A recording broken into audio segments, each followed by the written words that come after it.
Hello friend, मैं अक्षय कुमार डेंडवाल आप सभी का स्वागत करता हूं आपके अपने यूट्यूब चैनल नर्सिंग पाठशाला में। फ्रेंड, आज अपन बात करेंगे कम्युनिटी हेल्थ नर्सिंग से रिलेटेड जो भी अपने एमसीक्यू रह गए हैं उनके ऊपर। अपनी क्लास आज की क्लास जो बेस्ट रहेगी वो रहेगी जो कम्युनिकेबल डिजीज होती है उनके ऊपर। ठीक है फ्रेंड, तो अपन कम्युनिकेबल डिजीज से जो भी क्वेश्चन बनते हैं उनके ऊपर डिस्कस करेंगे। तो अपना आज का पहला जो क्वेश्चन रहेगा, आज की अपनी फर्स्ट क्लास का जो क्वेश्चन रहेगा वो रहेगा कि the maximum size of droplet nuclei that can be inhaled into alveoli of lungs is, कि जो मैक्सिमम साइज होती है ड्रॉपलेट न्यूक्लियाई की वो कितनी होती है कि वो एल्वोलाई के अंदर इनहेल्ड कर सके। ठीक है फ्रेंड, तो अपने ऑप्शन कुछ इस टाइप से, ऑप्शन ए कह रहा है 1 to 2 माइक्रोन, ऑप्शन बी कह रहा है 1 to 5 माइक्रोन, ऑप्शन सी कह रहा है 5 to 7 माइक्रोन, ऑप्शन डी कह रहा है 7 to 10 माइक्रोन। तो फ्रेंड अपना राइट आंसर क्या रहेगा कि एक जो न्यूक्लियाई है, जो ड्रॉपलेट न्यूक्लियाई है, वो अपन की जो लंग्स है उसकी एल्वोलाई के अंदर कितनी साइज तक एंट्री कर सकता है, कि उसकी जो मैक्सिमम साइज होती है वो कितनी होती है। तो अपना राइट आंसर क्या रहेगा फ्रेंड? राइट आंसर रहने वाला है बी, जिसके अंदर क्या ऑप्शन है 1 to 5 माइक्रोन। तो अपनी राइट आंसर रहेगा कि जो ड्रॉपलेट न्यूक्लियाई है उसकी साइज होती है वो 1 to 5 माइक्रोन होती है, और वो अपनी इस साइज तक वो अपनी जो लंग्स है उसके एल्वोलाई में एंटर करके इन्फेक्शन है, एंटर करने के बाद क्या करेगा फ्रेंड? इन्फेक्शन तो कॉज करेगा, इंटर करने के बाद इन्फेक्शन है वो कॉज कर सके। ठीक है फ्रेंड, तो ये अपना राइट आंसर रहेगा फर्स्ट क्वेश्चन का, वो रहेगा बी, जिसके अंदर दिया गया है 1 to 5 माइक्रोन साइज होती है। ठीक है फ्रेंड, नेक्स्ट अपन बात करें, नेक्स्ट क्वेश्चन है वो पूछ रहा है कि स्पोडिक मीन्स, कि जो स्पोडिक होता है उसका मीन्स क्या होता है। तो ऑप्शन ए कह रहा है sudden outbreak of disease in a given area, option B कह रहा है कि infection disease that has spread through human population across a large region और इंस्टेंट मल्टीपल कॉन्टिनम और इवन वर्ल्ड वाइड, और ऑप्शन सी कह रहा है disease occur at irregular interval और only in few place, option D कह रहा है constant presence of infection in a given geographical area without any external input. तो अपना स्पोडिक का मीन्स क्या होता है फ्रेंड? फर्स्ट ऑफ ऑल देखते हैं कि जो स्पोडिक होता है उसका मीन्स क्या होता है। तो अपन लोगों को पूछा गया है स्पोडिक, स्पोडिक के साथ फ्रेंड और कुछ नाम आते हैं फ्रेंड। सेकंड आता है एंडेमिक, थर्ड आता है एपिडेमिक, और फोर्थ आता है पेंडेमिक। तो फ्रेंड अपन इन्हीं चारों के ऊपर यहीं पर डिस्कस कर लेते हैं। तो फर्स्ट आता है स्पोडिक। तो फ्रेंड स्पोडिक का मीन्स क्या होता है कि एक लोकल एरिया है या फिर जो स्मॉल एरिया है उसके अंदर डिजीज है वो स्प्रेड हो रही है, इरेगुलर वे से डिजीज है स्प्रेड हो रही है, मतलब डिजीज है वो फ्यू एरिया के अंदर ही स्प्रेड हो रही है। इरेगुलर इंटरवल के साथ जो डिजीज है वो एक फ्यू एरिया के अंदर ही स्प्रेड हो रही है, उसको बोलेंगे अपन स्पोडिक। और एंडेमिक का मीन्स बोले तो एंडेमिक का मीन्स होता है कि एक डिजीज है वो एक परमानेंट पर्टिकुलर जियोग्राफिकल एरिया के अंदर ही स्प्रेड हो रही है, मतलब वन जियोग्राफिकल एरिया के अंदर ही डिजीज स्प्रेड हो रही है, तो उसको बोलेंगे एंडेमिक। और एपिडेमिक का मीन्स क्या होता है? एपिडेमिक का मीन्स होता है कि one geographical area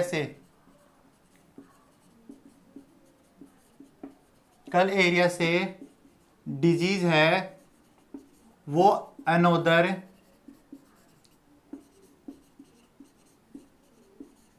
geographical area के अंदर स्प्रेड हो रही है। तो स्पोडिक का मीन्स देखा कि जो डिजीज है वो एक फ्यू एरिया के अंदर ही स्प्रेड हो रही है, वो तो अपन बोलेंगे जो स्पोडिक बोलेंगे। एंडेमिक का मीन्स बोले हैं तो एंडेमिक का मीन्स होता है कि एक ही जियोग्राफिकल एरिया के अंदर स्प्रेड हो रही है। एपिडेमिक का मीन्स होता है कि वन जियोग्राफिकल एरिया से सेकंड अनदर जियोग्राफिकल एरिया के अंदर स्प्रेड हो रही है। पेंडेमिक का मतलब देखें वर्ल्ड वाइड, मतलब पूरे वर्ल्ड के अंदर डिजीज है वो स्प्रेड हो रही है। इसका एक अभी का एग्जाम्पल क्या है फ्रेंड? कोरोना। कोरोना को पेंडेमिक डिजीज बोलते हैं ना अपन, पेंडेमिक डिजीज है कोरोना, तो मतलब वो पूरे वर्ल्ड के अंदर ही फैल गई, इसलिए अपन उसको क्या बोलते हैं? Pandemic disease. तो अपना क्वेश्चन क्या था? अपना क्वेश्चन था कि स्पोडिक किसको बोलते हैं। तो ऑप्शन के अंदर देखिए फ्रेंड स्पोडिक से रिलेटेड कौन सा मिल रहा है, तो अपन को क्या मिल रहा है? Disease occur at irregular interval और only in a few place. तो अपना आंसर कौन सा सही रहेगा? अपना आंसर सही रहेगा, वो रहेगा सी। सी के अंदर अपना राइट आंसर रहेगा फ्रेंड। सी के अंदर क्या कह रहा है कि एक डिजीज है वो रेगुलर इंटरवल के एक इरेगुलर इंटरवल के साथ स्प्रेड हो रही है फ्यू प्लेस के अंदर। तो अपना राइट आंसर क्या रहेगा? वो रहेगा सी। और इसके अलावा अपन लोगों ने एपिडेमिक, एंडेमिक और पेंडेमिक के बारे में बात कर ली है।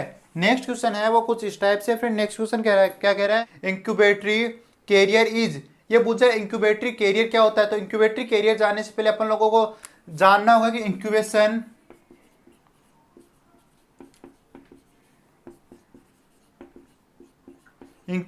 पीरियड क्या होता है। तो इंक्यूबेशन पीरियड क्या होता है एक डिजीज का इंक्यूबेशन पीरियड क्या होता है। तो फ्रेंड सिंपली इंक्यूबेशन पीरियड के बारे में आपको बताऊं तो मान लो ये एक बैक्टीरिया है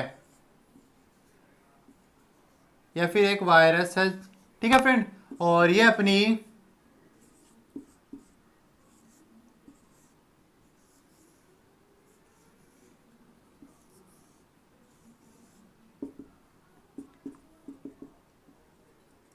ह्यूमन बॉडी है, ठीक है फ्रेंड, ये इसके अंदर एंट्री कर गया, ठीक है, ये इसके अंदर एंट्री कर गया। और एंट्री करने के बाद अपन लोगों को जो फर्स्ट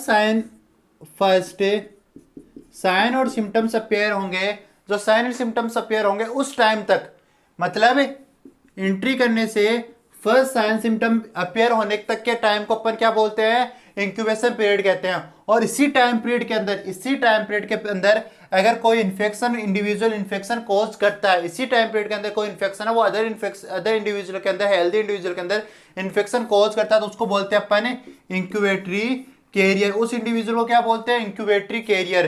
तो इससे रिलेटेड अपना कोई ऑप्शन मिल रहा है। तो फ्रेंड ऑप्शन की बात करते हैं, क्वेश्चन फिर से आप लोगों की स्क्रीन के ऊपर है। ऑप्शन क्या कह रहा है, ऑप्शन ए कह रहा है a person capable of transmitting an infection agent to other during the incubation period of disease. Option B कह रहा है a person who is continue to recover disease but remain capable of transmit to other. Option D कह रहा है a person who carry micro organism, और option D कह रहा है ऑल अबोव। तो फ्रेंड अपना राइट आंसर क्या रहने वाला है, इससे रिलेटेड क्या है फ्रेंड, इससे रिलेटेड अभी मैंने आपको बताया, इससे रिलेटेड क्या है, इससे रिलेटेड है अपना ऑप्शन ए कि एक इंडिविजुअल है वो इंक्यूबेशन पीरियड के अंदर डिजीज है वो कॉज कर रहा है, तो अपन उसको क्या बोलेंगे, इंक्यूबेटरी कैरियर बोलेंगे, ठीक है फ्रेंड। इसी के अंदर फ्रेंड ऑप्शन डी के अंदर दिया गया है a person who carry micro organism. ये सिंपल डेफिनेशन है किसकी, कैरियर की ये सिंपल डेफिनेशन है। आपको कैरियर पूछा जाए कि कैरियर कौन होता है, तो आप क्या बोलेंगे, जो माइक्रोऑर्गेनिज्म कैरी कर रहा है उसको अपन बोलेंगे कैरियर। लेकिन इंक्यूबेटरी कैरियर किसको बोलेंगे, जो इंक्यूबेशन पीरियड के अंदर कोई इंडिविजुअल है वो इन्फेक्शन कॉज कर रहा है, तो उसको बोलेंगे इंक्यूबेटरी कैरियर, ठीक है फ्रेंड। नेक्स्ट पर बात करते हैं अपने नेक्स्ट क्वेश्चन की। नेक्स्ट क्वेश्चन आप लोगों की स्क्रीन के ऊपर है फ्रेंड, जल्दी से रीड कीजिए और बताइए फ्रेंड नेक्स्ट क्वेश्चन क्या पूछ रहे हैं, इसका आंसर क्या होगा। आप अपना आंसर वो कमेंट बॉक्स में कमेंट करें फ्रेंड, जिससे आपको अपना भी इवैल्यूएशन हो सके कि आपका राइट आंसर कितने सही हो रहे हैं, कितने गलत हो रहे हैं फ्रेंड, ठीक है। और फ्रेंड एक और बात, आप लोगों को जो भी यहाँ पर क्वेश्चन बढ़ाए जाते हैं, जो भी क्वेश्चन बताए जाते हैं, उनसे रिलेटेड अगर आप लोगों को पीडीएफ चाहिए तो हमारे व्हाट्सएप नंबर है वो आप लोगों के पास है, आप उन पर मैसेज करके हम लोगों से ये पीडीएफ है अवेलेबल करवा सकते हैं, ले सकते हैं आप हमसे, ठीक है फ्रेंड। और वहाँ पर आपको पीडीएफ अवेलेबल करा दी जाएगी और उनके आंसर वो हम यहाँ पर सॉल्व करवा ही रहे हैं, ठीक है फ्रेंड। अपना जो नेक्स्ट क्वेश्चन है वो कुछ इस टाइप से फ्रेंड क्या पूछ रहा है, outbreak of disease in birds population is, कि जो बर्ड्स है उनकी पॉपुलेशन के अंदर डिजीज है वो आउटब्रेक हो रही है, मतलब फैल रही है, तो उसको अपन क्या बोलेंगे, एपिडेमिक बोलेंगे, एंडेमिक बोलेंगे, जूनोसिस बोलेंगे और एपोनिथिक बोलेंगे। तो फ्रेंड आपका राइट आंसर क्या रहेगा, एपोनिथिक, जूनोसिस, एंडेमिक और एपिडेमिक। फ्रेंड अपन लोगों ने एपिडेमिक और एंडेमिक की बात कर ली थी फ्रेंड। अगर आप लोगों को एपिडेमिक एंडेमिक में कंफ्यूजन हो रही हो कि एपिडेमिक क्या होता है, एंडेमिक क्या होता है, तो मैं आपको सिंपली ट्रिक बताता हूं। इसके अंदर क्या आ रहा है फ्रेंड, इसके अंदर पी आ रहा है, क्या आ रहा है, पी आ रहा है, पी मींस फैलना। तो ये क्या कर रही है, एक ज्योग्राफिकल एरिया से दूसरे ज्योग्राफिकल एरिया के अंदर ट्रांसमिट हो रही है। और ये जो बच की एंडेमिक, ये क्या है, एक ही ज्योग्राफिकल एरिया के अंदर स्टे है। तो इस तरह से आप इनको याद कर सकते हैं। जो एपिडेमिक होती है वो तो फैलती है, मतलब एक ज्योग्राफिकल एरिया से दूसरे ज्योग्राफिकल एरिया के अंदर फैल रही है, और एंडेमिक है वो एक ही ज्योग्राफिकल एरिया के अंदर ही स्टे कर रही है। तो ये सिंपली वे है फ्रेंड याद करने का। तो ये दो चीज अपन लोगों ने अभी बेक जो क्वेश्चन क्या है उसके अंदर डिस्कस कर ली थी। नेक्स्ट आ रहा है जूनोसिस। जूनोसिस क्या होती है फ्रेंड, ये होती है जो डिजीज है, जूनोसिस का मीन्स होता है जो डिजीज है वो ट्रांसमिट हो रही है एनिमल टू, सॉरी फ्रेंड, हाँ, animal to human being, animal से ह्यूमन बीइंग के अंदर जिस ट्रांसफर हो रही है अपन बोलेंगे उसको जूनोसिस, ठीक है फ्रेंड। और नेक्स्ट जो फोर्थ बच गया है वो हो रहा है एपोनिथिक। एपोनिथिक का मीन्स होता है कि जो डिजीज है वो वर्ड्स जो बर्ड्स होती है उनके अंदर आउटब्रेक हो रही है। तो अपना राइट आंसर क्या रहेगा? राइट आंसर रहेगा डी, एपोनिथिक। ठीक है फ्रेंड, इसको बोलेंगे एपोनिथिक। ठीक है फ्रेंड, तो अपने राइट आंसर रहेगा वो रहेगा डी।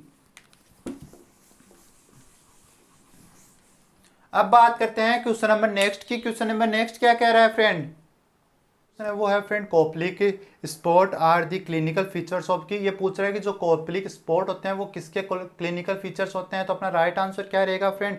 राइट आंसर क्या रहेगा? ऑप्शन कुछ इस टाइप से, ऑप्शन ए कह रहा है मीजल्स, ऑप्शन बी कह रहा है पेर्टुसिस, ऑप्शन सी कह रहा है चिकन बॉक्स, ऑप्शन डी कह रहा है रूबेला। तो राइट आंसर क्या रहने वाला है फ्रेंड? राइट आंसर क्या रहेगा कि जो कोप्लिक स्पॉट होते हैं वो कौन सी डिजीज के अंदर प्रेजेंट होते हैं। तो अपना राइट आंसर रहेगा मीजल्स के अंदर। कोप्लिक स्पॉट होते हैं वो मिजल्स के अंदर होते हैं। मिजल्स का अनोदर नेम क्या होता है फ्रेंड? अनोदर नेम होता है रूबियोला। ठीक है फ्रेंड, अनोदर नेम होता है रूबियोला। पॉजिटिव एजेंट की बात करें तो पैरामिक्सोवायरस कौन सा होता है? पैरामिक्सो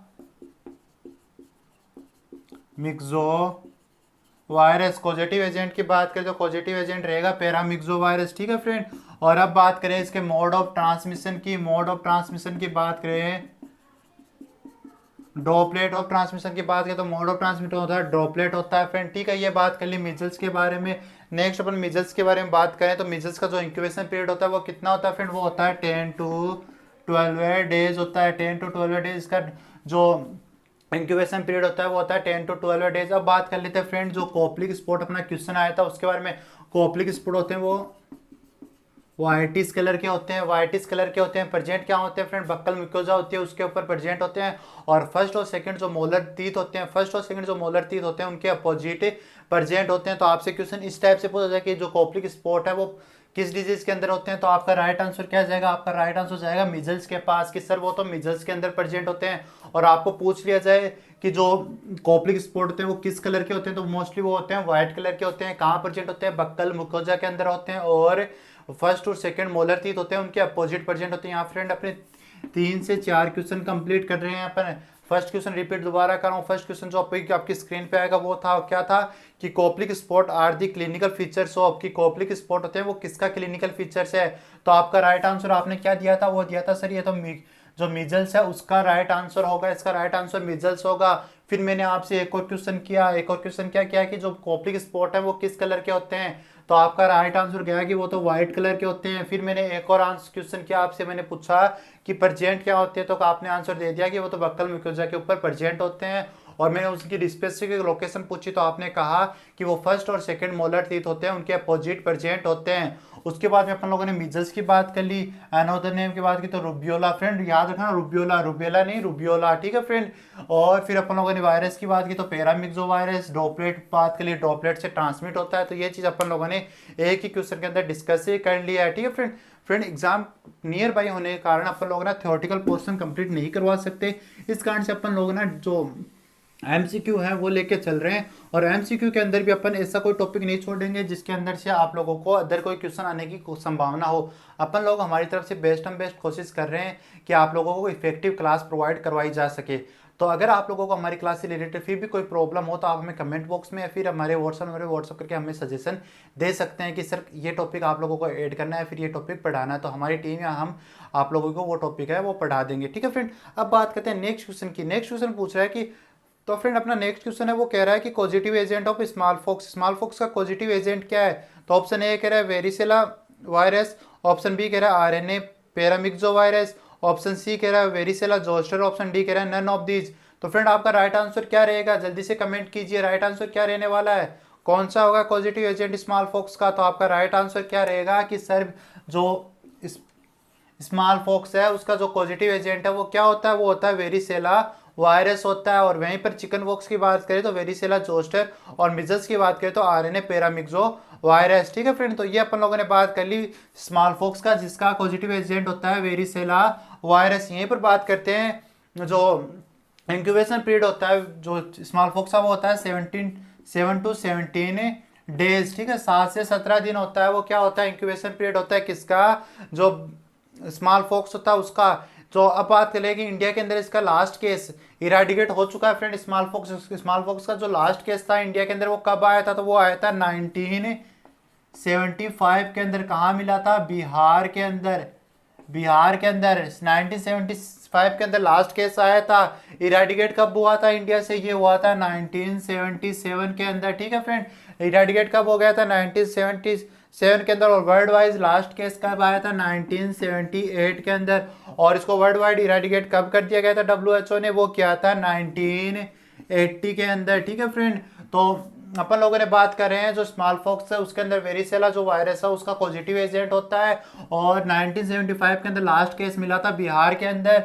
और इसका इंक्यूबेशन पीरियड होता है 7 से 17 दिन। 1977 के अंदर इंडिया से इसको इराडिकेट कर दिया गया था। 1978 वर्ल्ड वाइज लास्ट केस मिला था। और 1980 के अंदर इसको डब्ल्यूएचओ ने इराडिकेट जो 8 मई, याद रखना फ्रेंड, 8 मई 1980 के अंदर इसको डब्ल्यूएचओ ने इराडिकेट कर दिया था। ठीक है फ्रेंड, तो ये अपना क्वेश्चन था जो स्मॉल पॉक्स से, ये भी कंप्लीट हो गया है। अब बात करते हैं अपने नेक्स्ट क्वेश्चन की। तो नेक्स्ट क्वेश्चन क्या कह रहा है फ्रेंड अपना? तो फ्रेंड नेक्स्ट क्वेश्चन है mumps presents with clinical features of. के पूछ रहा है कि मम्स जो डिजीज है वो कौन से क्लिनिकल फीचर के साथ प्रेजेंट होती है। तो ऑप्शन कुछ इस टाइप से है। फर्स्ट ऑप्शन कह रहा है fever with enlargement of thyroid gland, कि फीवर होता है और उसके साथ साथ थायराइड ग्लैंड के अंदर भी एनलार्जमेंट होता है। ऑप्शन बी कह रहा है fever with enlargement of one और बोथ पैरोटिड ग्लैंड, कि फीवर है, फीवर के साथ साथ जो पैरोटिड ग्लैंड है, एक या जो दो पैरोटिड ग्लैंड है उसमें से वन या दोनों पैरोटिड ग्लैंड के अंदर इन्फ्लामेशन हो सकता है। जो सी ऑप्शन है वो कह रहा है fever with enlargement of liver, कि फीवर हो रहा है लास्ट साथ साथ में लीवर के अंदर भी एनलार्जमेंट हो रहा है। ऑप्शन डी कह रहा है fever cough and enlargement of submandibular gland. तो अपना राइट आंसर क्या रहेगा फ्रेंड, कि कौन सी क्या ऑप्शन रहेगा, कहाँ पर इंफॉर्मेशन होगा, क्या एनलार्जमेंट होगा, फीवर के साथ क्या आएगा? क्योंकि चारों ऑप्शन के अंदर फीवर दिया हुआ है, लेकिन फीवर के साथ फर्स्ट ऑप्शन में थायराइड ग्लैंड एनलार्जमेंट है, ऑप्शन बी के अंदर पैरोटिड ग्लैंड है, ऑप्शन सी के अंदर लीवर एनलार्जमेंट है, और ऑप्शन डी के अंदर सब मैंडिबुलर जो ग्लैंड है वो एनलार्जमेंट है।